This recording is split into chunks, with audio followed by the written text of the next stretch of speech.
हवाई अड्डे का तो जवाब तो बिरला जी देंगे और जनता उनसे मांगेगी। कोटा कोचिंगों के बच्चे कागज के हवाई जहाज उड़ा रहे हैं। बिरला जी जब से चुनाव के उम्मीदवार घोषित हुए हैं, कागज के हवाई जहाज उड़ा रहे हैं कि हमारे अभिभावक इनसे ही आते हैं। बिरला जी को बधाइयां दे रहे हैं।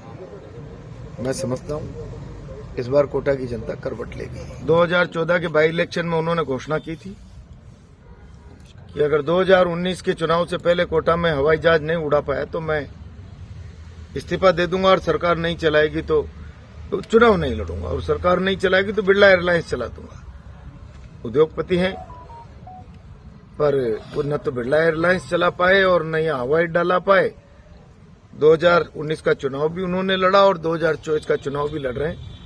अभी तक हवाई अड्डा नहीं आया, केवल हवाई अड्डा के सपने सजे जा रहे हैं। कभी अधिकारियों को लेके विजिट करना, कभी अखबार में छपा देना, ये सब तो 1991 से 96 में जब भुवनेश जी चतुर्वेदी मिनिस्टर हुआ करते थे तब से हर चुनाव में ऐसी खबरें छपती है।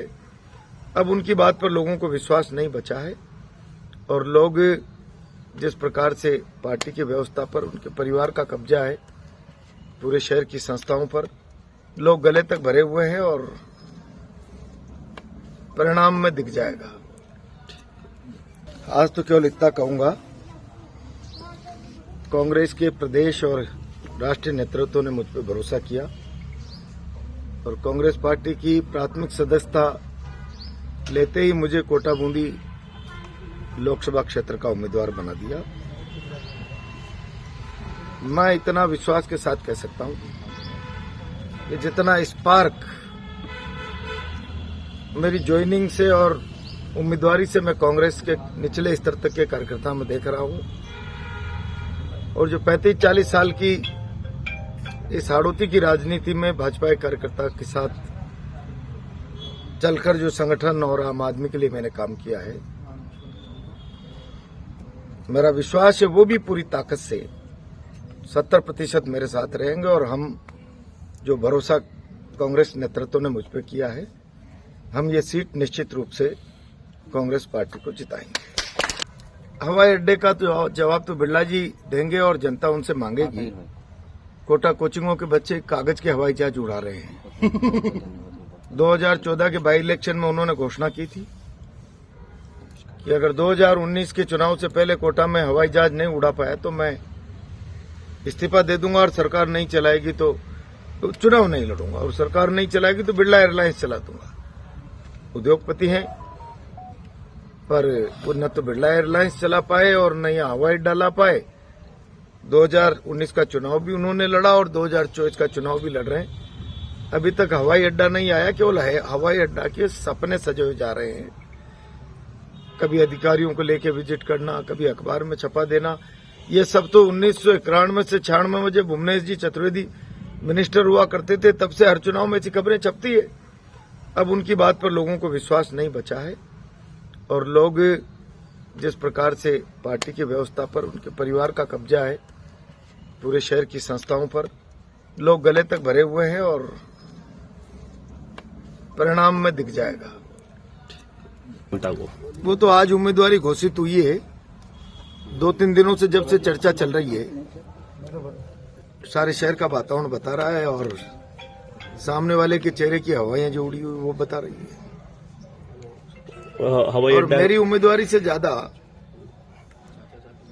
मेरे समर्थन से ज्यादा सामने वाले का विरोध है। पिछले 10 साल की सांसदी के कार्यकाल में कोटा शहर के लोगों को मीठी गोली और झूठे सपने के अलावा कुछ नहीं दिया।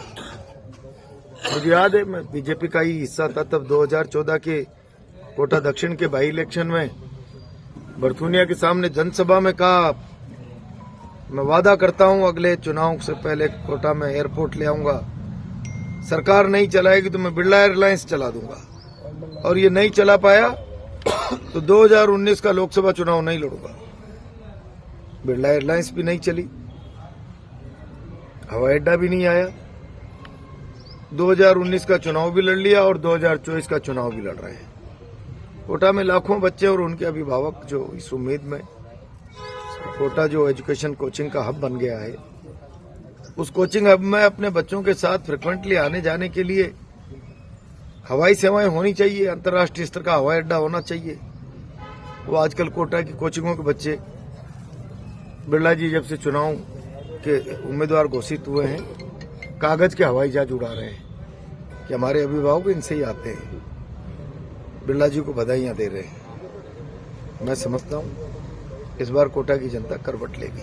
मुझे प्रसन्नता है कि भारतीय जनता पार्टी ने अपने 40 साल पुराने कार्यकर्ता की कदर नहीं की। एक व्यक्ति के अहंकार के सामने कांग्रेस ने मुझे सहज ही गले लगा लिया। निचले स्तर तक का, वार्ड से लेकर संभाग तक का एक एक कार्यकर्ता उत्साहित है, लाम बंद है इस लोकसभा में चुनाव परिणाम अपने अनुकूल लाने के लिए। और मैं लोगों से कहता हूं, सामने वालों के पास वोट मांगने का आधार क्या है? 5 साल पूरे शहर में जिस तरीके का वातावरण बना के चले हैं, एक जवाब तो दो कि आपने छोटे बड़े भाइयों की तस्वीरें लगाने के अलावा और 10 साल जनता से झूठे वादे करने के अलावा एक काम तो गिना दो। और नहीं तो मेरे राजनीतिक जीवन में मैं एक बार उत्तर का एमएलए रहा हूं, एक बार रामगंज मंडी का रहा हूं। जाके आम जनता से पूछ लीजिए कि एमएलए का कामकाज कैसा था या कैसा रहा है, जनता बता देगी। तो सारे शहर का वातावरण ही कह रहा है, लोग प्रहलाद गुंजल को जिताना भी चाहते हैं और किसी का अहंकार भी समाप्त करना चाहते हैं। ये हवा है चारों तरफ।